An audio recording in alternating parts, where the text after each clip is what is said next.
Hello, welcome to the Core 4 Momentum podcast. Today we're doing our first episode of the Birth Stories series that we're doing, and I have brought along my mom and my sisters and a friend to join us for some discussion.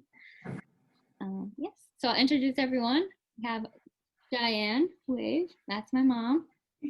Katie is with her, she's going to chime in on discussion, and my two sisters, MacKenna and Serena.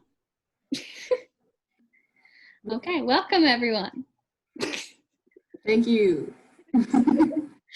Okay, so we'll start with just having mom kind of go through a little bit of each birth story with each of us, kind of give a little bit of her perspective. Take the floor. Okay. I had Tori 26 years ago, and she had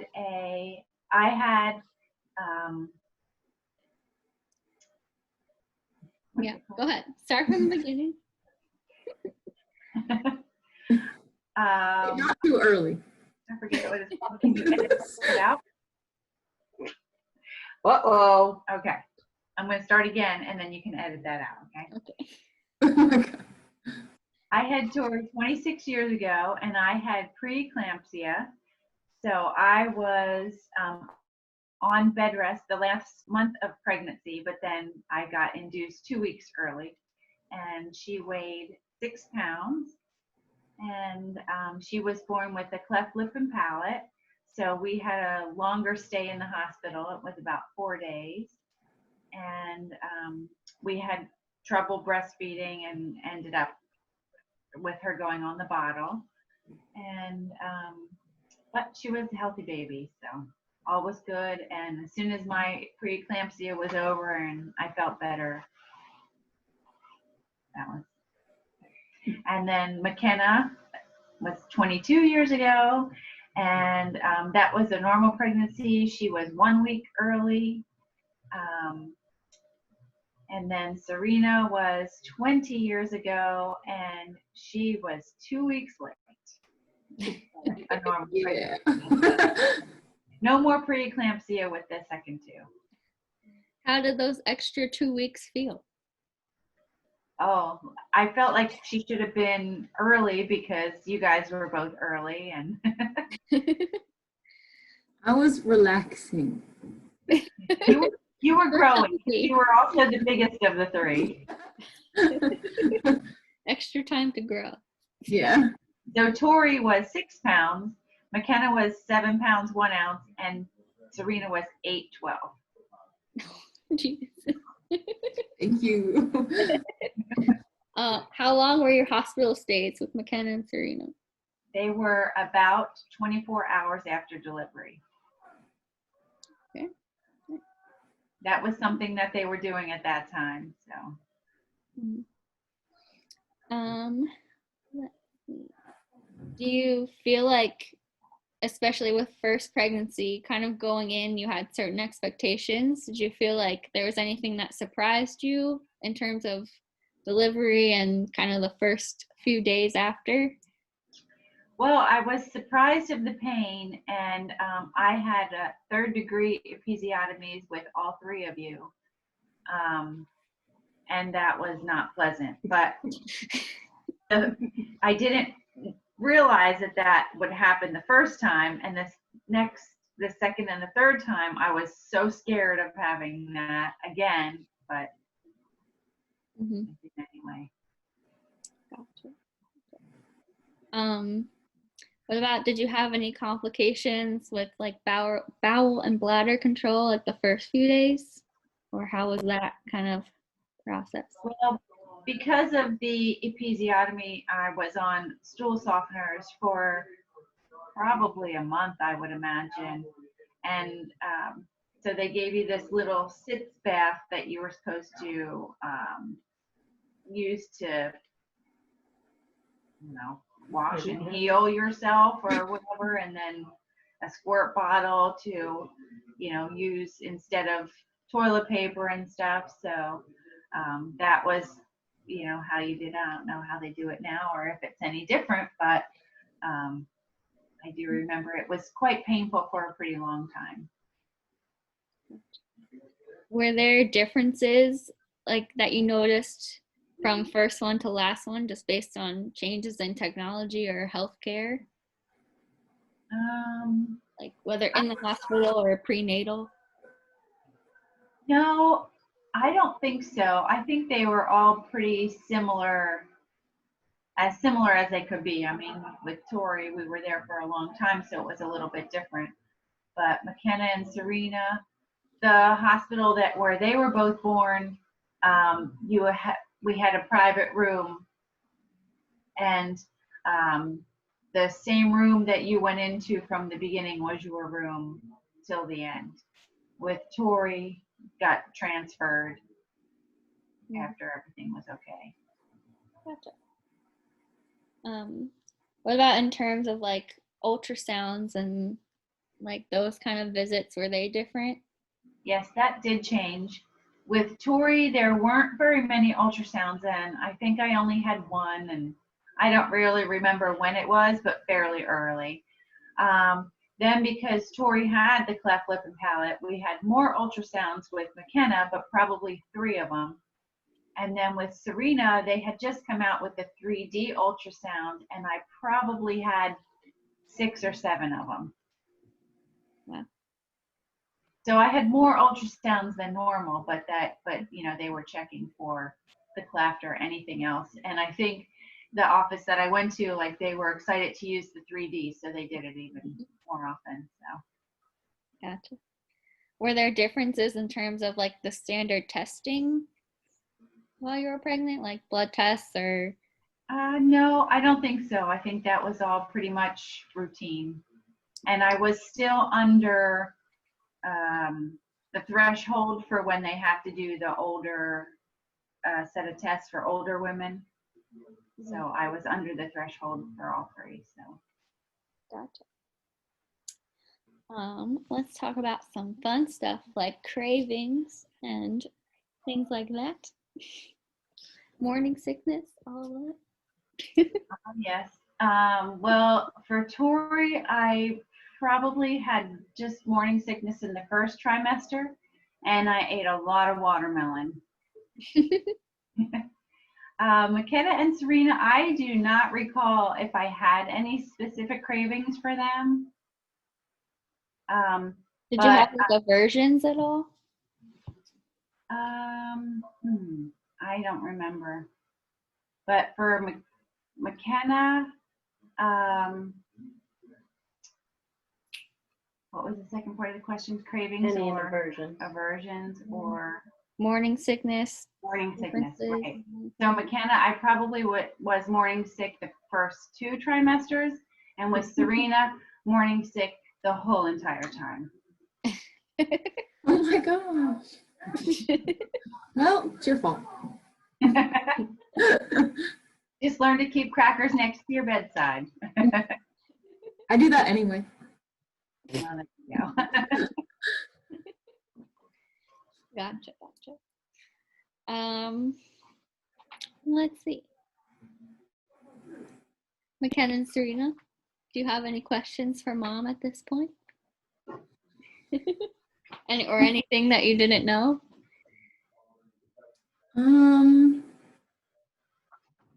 Well, I forget what it was called, but what was that thing Mom said she had for your pregnancy that she was scared she was gonna have for preeclampsia?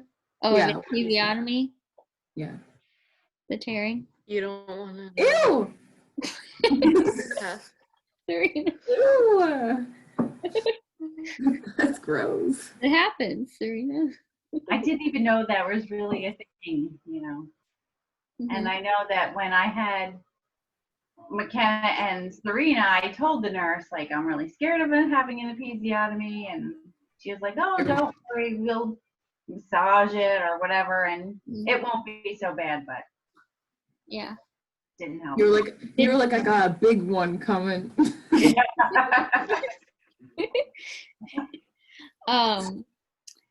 Did you like feel it? Some people say they feel it even if they have the epidural. Yeah, I still felt it. Maybe it wasn't quite so bad as if I didn't have the epidural, but I did have epidural with Tori and MacKenna, and Serena came really fast. So I had the epidural, but she was probably born before it actually took effect. Oof. Yeah, how long did each of our Labor. take? Yeah. Tori's labor took about 10 hours because I was induced. So 10 hours really wasn't too bad, but it was for 10 hours, it was hard labor for all 10 hours. MacKenna's took about 6 hours, but the first couple hours weren't really too bad. It was probably only hard labor for maybe 1 or 2 hours at the end. Serena's labor took about an hour and a half, and it was a hard, intense labor the whole time, but it came on quickly and was over quick. With me and MacKenna, were you induced like with drugs both times? I was not induced with MacKenna or Serena, only for Oh, okay, only with me. And yes, they gave me 2 things. I don't remember what the one was, but Pitocin was the second thing, I think. But the first thing was some kind of pill or cream or something like that. And then the Pitocin was an IV drip. Okay. What? And you were planned to be induced because of the preeclampsia. To minimize the risk there. I apologize. My dog is squeaking in the background. I don't know if you have anything for this, but any kind of discussion you can come up with for like conception? Like, did you have any trouble ever? Did you try anything? I wouldn't say trouble conceiving necessarily. It just was took a while, like a year for Tori, 3.5 years for MacKenna, and a year. Well, I wasn't really trying for Serena, but Thanks. we stopped at perfection, though.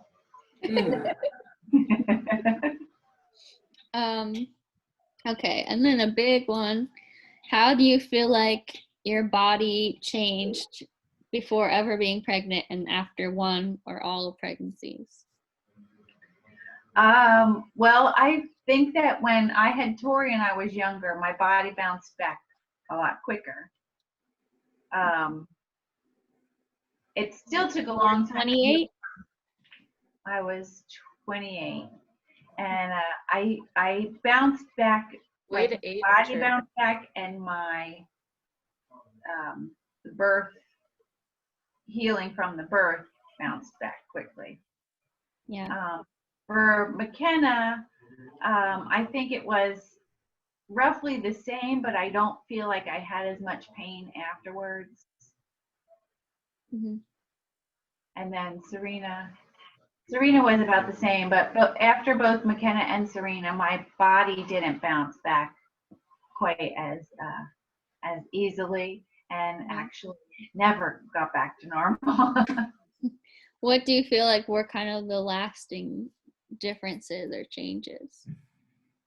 The lasting differences or changes for me? Like how you felt, yeah.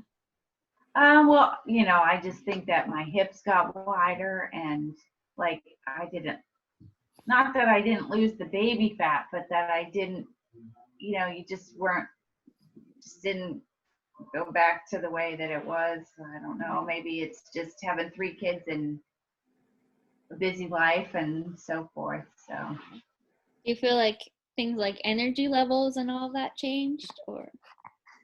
Not necessarily.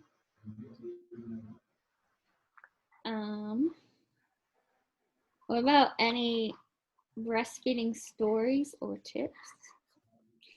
I know you didn't do it with me, but. Yes, I didn't breastfeed with Tori, though we tried, and I did pump for a while with her. MacKenna and Serena were pretty easy. One of them I got mastitis, and that was painful, but you just have to, get through it, and then it was all fine after that. I think that was with MacKenna, and then with Serena, whatever caused that, and I can't remember what it was at the time. I did not have that with Serena, whatever it was. I tried to avoid that. Mhm. Okay. But you were able to breastfeed that Serena fine then? Yes. Right. What would you say are, like, for someone who's a new mom or who's pregnant right now with their first child, what is your biggest piece of advice for pregnancy and then for postpartum about yourself, not necessarily about taking care of the baby? Okay. I would say, first of all, after you have the baby and you go home, try to have somebody to let you rest, take care of the baby, or take care of, the house or feeding or whatever, so that you can rest. Because I think one of the things, when you stand up so much and you have all that internal pressure on your parts, it feels like you're have a bowling ball that you're still trying to hold in. Mm-hmm. But that, and During pregnancy. during pregnancy, I don't know. During pregnancy, just do whatever you have to do. But Probably still rest time, right? yeah, rest. I know I had one of those support belts that went around. That helped, and helped back pain. Mm-hmm. I know you were pretty active before you had me. Did you do anything to try to stay active, like through your first pregnancy? Or yeah, I would say I worked right up until you were born, or until I went on bed rest, actually. And just before that, your dad and we took a vacation for a couple weeks to visit some family across country. But so we did get that in, and we still did everything, that you would do when you go visit a new place and stuff. So yeah. that didn't, I wouldn't say that really held us back at all. Did you do anything first pregnancy in particular to like prepare for labor? Like, were you reading books? Were you talking to people? Did you take classes? Anything like that? Yes, I had the book, What to Expecting When You're Expecting. So I read that. I don't know if I had anything else. That was a pretty thorough book. And I did take the Lamaze classes. I don't know if they called it Lamaze at the time or if they were past using that term, but your dad and I took those classes, so we did all that breathing stuff, and that I didn't even think about that when we were there. I mean, counting to 10 sometimes helped, but like the whole breathing thing and trying to remember what they said, Yeah. I didn't remember any of that. And then I didn't have to take those classes with MacKenna and Serena. Mm-hmm. Did you take like classes for breastfeeding or anything? Because I know some now they're more widely available, I think, like lactation courses or lactation consultants in the hospital. Did you have anything like that? Yes, I did. I had a lactation consultant for Tori, but she really tried to work with me and tried to get it to work, but you get to the point where it was not beneficial to you to go on anymore trying to breastfeed because it wasn't working, and we didn't want you to lose weight. You were 6 pounds, and you did lose a little weight because every baby does, but we couldn't keep going with that, not knowing if you were getting any nutrition. Mhm. And then when I had MacKenna and Serena, I do believe that there was a lactation consultant that came in because it was still almost like it was my first time breastfeeding. So just to, make sure that I was doing it right and to answer any questions that I had. And they were also, that was who I called when I did get the mastitis to tell me how to work through that. So. Gotcha.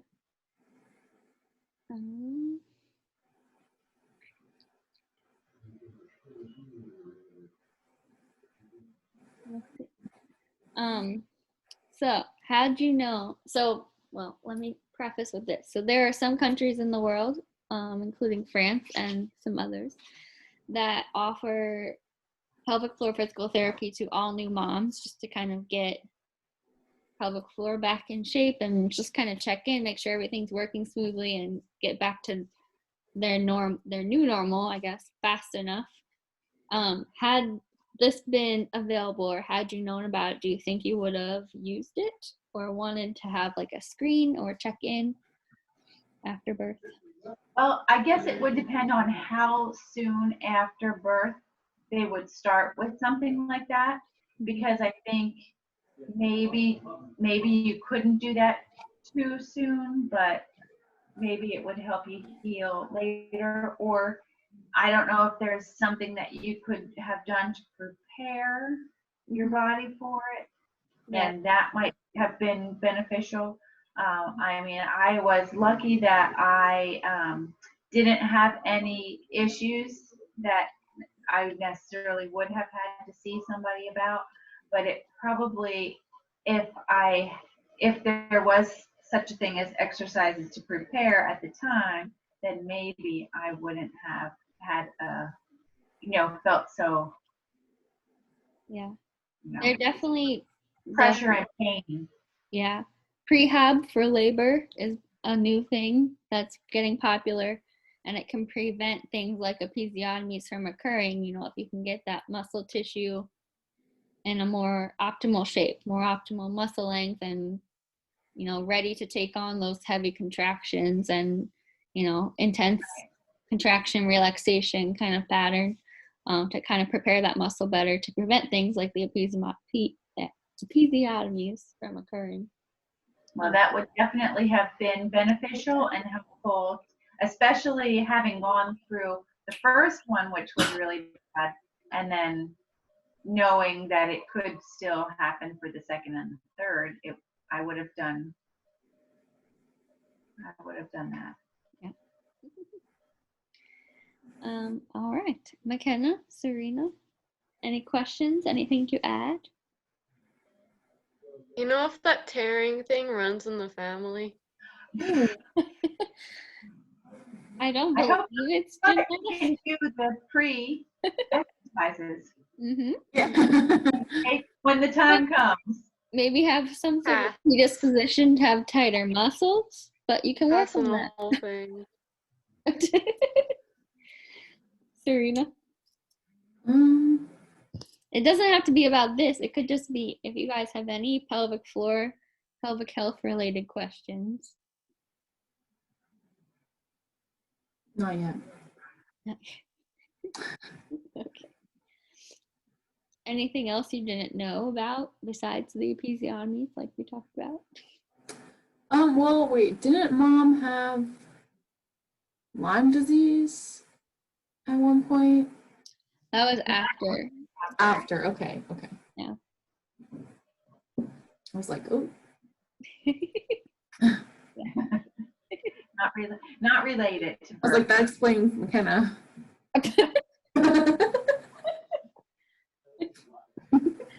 I'm a lemon, not a lime. Thank you. No, that's not how. It's named after Lyme, Connecticut, MacKenna, not the fruit. I know that. It's not spelled like the fruit. I'm just saying I can be a bit boring. Like a lemon. What? Not boring. Different. Special. All right. Well, I think that concludes this episode of the podcast. Thank you, Mom, for sharing all of that. It was good information, and I'm sure it will comfort some people to know that other people went through similar experiences. That kind of thing. So, and thank you, MacKenna and Serena, for joining. Some good comic relief and discussion there. Remember, Pleasure. adoption's always an option, right? Oh, look at the puppies. All right, so I'm gonna stop recording here. So everyone, Okay, wave goodbye to our podcast audience. Bye, and we'll catch you next week. Okay.